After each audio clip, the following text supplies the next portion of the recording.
কবি অনুপম শৌরিক সরকারের কবিতা সুভাষ ও কর্ণ।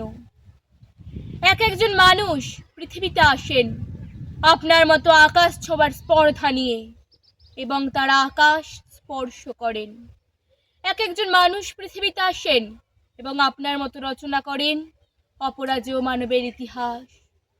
তাদের বক্ষ গহরে মন্ত্রধ্বনি ওঠে মানব প্রেমের। তাদের দু চোখের ভিতর দ্যুতিময় স্বদেশ প্রেমের অগ্নিশিখা। তারা আপনার মতো একাধারে সন্ন্যাসী ও প্রেমিক, তারা একাধারে বিরহ ও বিপ্লব। তাদের রক্ত ঈশ্বরের মতো পবিত্র। এক একজন মানুষ পৃথিবীতে আসেন এবং আপনার মতো অর্জন করেন অমরত্বের অধিকার।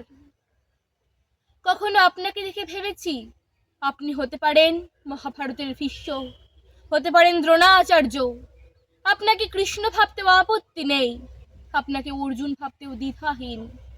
আবার কখনো আপনাকে মনে হয় আপনি অভিমন্যু, তবু শেষ পর্যন্ত আপনাকে কর্ণ বলেই মনে হয়। আপনার বীরত্বে এ বুক যেমন ভরে ওঠে গর্বে, তেমনি আপনার জন্য বুকের ভেতর জন্ম নেয় বেদনার প্রসবন। আপনিও কি কর্ণের মতো বঞ্চিত হননি ন্যায্য প্রাপ্য থেকে? আপনাকে ঘিরেও কি বিস্তৃত হয়নি ষড়যন্ত্রের জাল? কর্ণের মতো আপনিও সত্যকে করেছেন অবলম্বন।